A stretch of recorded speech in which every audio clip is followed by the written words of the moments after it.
Good evening, good morning, good night, YouTubers. Welcome to the Mike Martin's channel, where housing never gets boring here on my channel. Anyways, I got a really good article I want to throw out there for you guys. Why falling prices won't make buying a home in BC more affordable.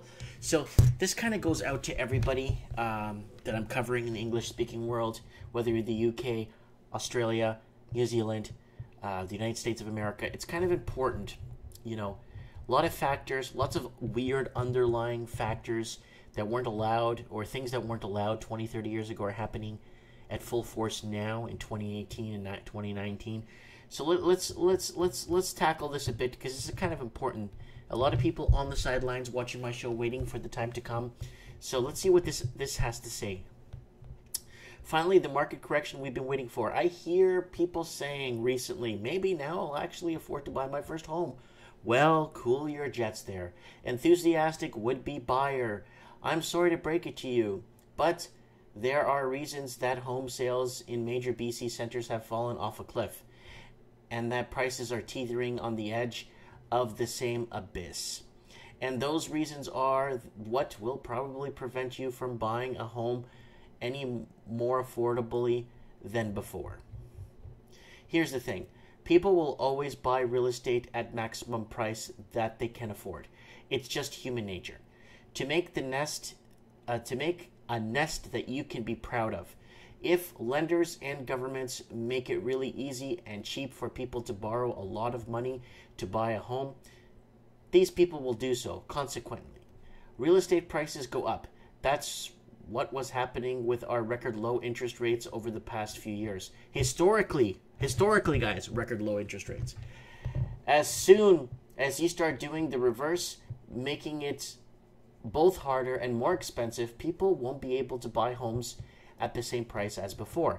They'll buy cheaper homes, or won't buy at all. The real estate sales will plummet and prices will eventually follow suit. No, that's actually, guys, if you've been following my channel, when people start jumping on the townhome markets and the condo markets. So the townhomes and the condo markets are seeing a huge influx of sales because people, FOMO, fear of missing out, so they jump on the bandwagon there. That's what we're seeing right now in the markets across BC, but most notably Metro Vancouver, the Fraser Valley, and Victoria. This is very simplistic generalization for the purpose of clarity. And there are certainly other factors also at play, but the combination of the mortgage stress test included in January this year, along with mortgage interest rates rising, are making it much more expensive to buy a home. Therefore, the market correspondingly balances this out with declining prices. And the net result is that it probably cost about the same for a first-time home buyer to get in the market as before. Here's the hypothetical example. Let's say a condo prices, which is starting to reverse to slide by 10% by December this year compared to December of last year. Let's say you were unable to afford $500K condo a year ago. You have a max budget of $450, including $50K down, but you start thinking you could now afford the same condo as it's now priced 10% lower at $450K. Unfortunately, you are wrong. The mortgage rate you could have qualified at last year is now much higher under the stress test. So even if you could reasonably afford the mortgage payments on a $450,000 condo, your purchase power has been reduced to around 20%, so you now have to find a home for $360K to qualify. And what have I been talking about the longest time, guys? Affordable range for an average house in a lot of these cities, in Sydney, in Melbourne, in Auckland, New Zealand, in Dublin, Vancouver, Toronto. It's got to be within the $290 to $360, maybe $450,000 mark for a really high-end house. Doctors can't afford to live right now, and that's what's been happening. Doctors have to leave and commute to work for hours. And you're thinking, okay, I have to get a smaller place, but at least the mortgage is more affordable, right? Well, then you have to factor in the series of interest rate increases that are making your monthly mortgage payments higher. than a year ago. If you had bought that same $360,000 condo a year previously, when it was priced at $400K, you'd be paying the same monthly payment around if you had a fixed 2.5% rate versus a 3.5% rate now. And you'd have saved yourself a year of rent payments. The price reduction hasn't helped you at all. So, do falling prices benefit anybody in this market? Well, maybe, and probably only temporarily. If you're already a condo or townhome owner with a decent amount of equity, you could use this window of opportunity to move up into a house right now. Detached home prices have fallen much more than condo and townhome prices, so the gap between values have narrowed.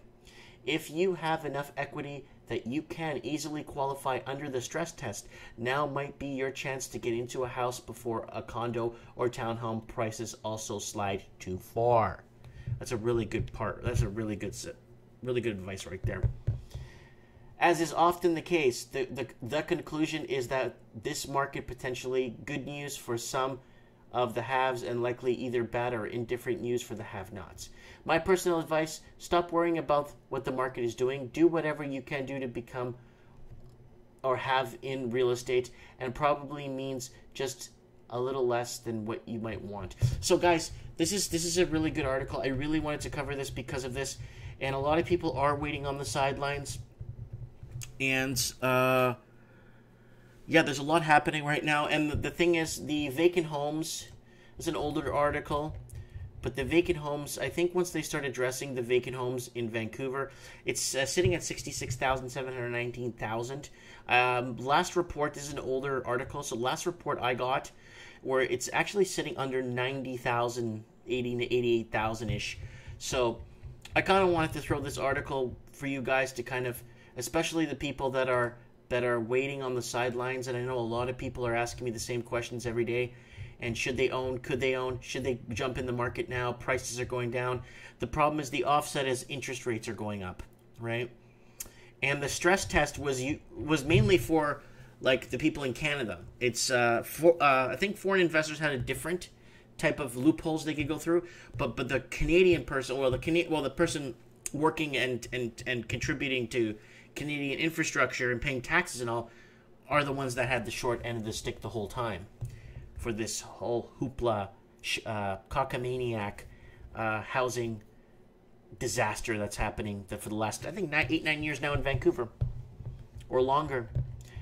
Prices started going up after 2012 with the Olympics, and everyone's like, oh yeah, 2010 Olympics, or whatever that was, the Olympics in Vancouver, and everyone was jumping on the real estate market, and nobody jumped off it. It kept going up. Let me know what you guys think. If you're living in the Vancouver Lower Mainland area, I'd like to know. If you want to add me to Skype, it's Mike Martins 1980, MikeMartins 1980. Add me to Skype if you want to be on our Trends in the Housing Market show, which will be on tomorrow night. Thanks for watching, guys. And let me quickly plug my channel here, if you don't mind. Here's my channel. I got Trends in the Housing Market, Housing Crisis, all cataloged, Mike in the Night, Rants and Lifestyle, my game store business from scratch. This is a really good series where I'm building a store from scratch.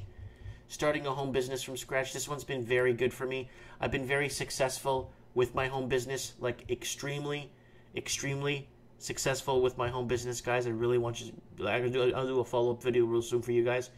And my Living the Dream series, where I left the big city to actually move to a small town and buy a ginormous house. And Handheld Junkies, my video game series thingy.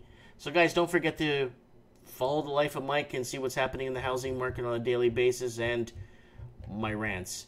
Thanks for following me, guys. Thanks for being here for me.